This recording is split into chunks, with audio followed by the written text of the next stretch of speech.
Well, I think the whole story about a boy who, just basically is devoted to this horse, and a horse that, is required to save the very farm that these people, need to just survive.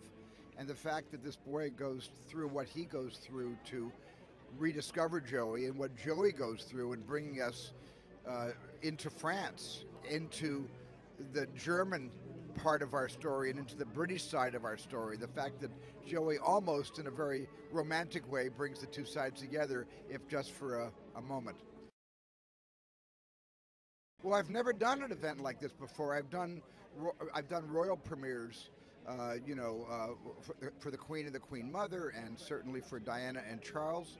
But this is my first time with, the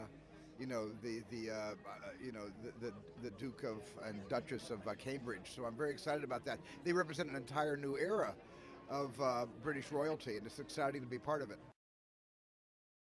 And it really is named a charity, and also their devotion to veterans.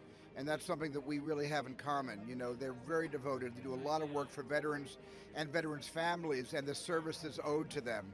And I've been doing the same kind of work in the States.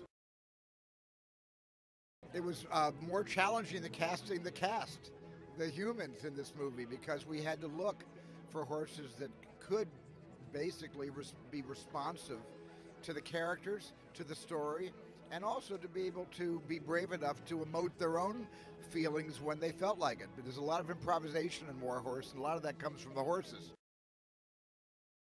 I don't feel that War Horse is a war story per se, not like Private Ryan, not like Band of Brothers for television that Tom Hanks and I produced.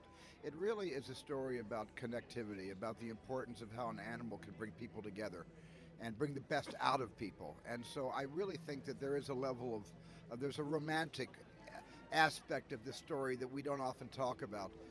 But for me, it's more than just a war story.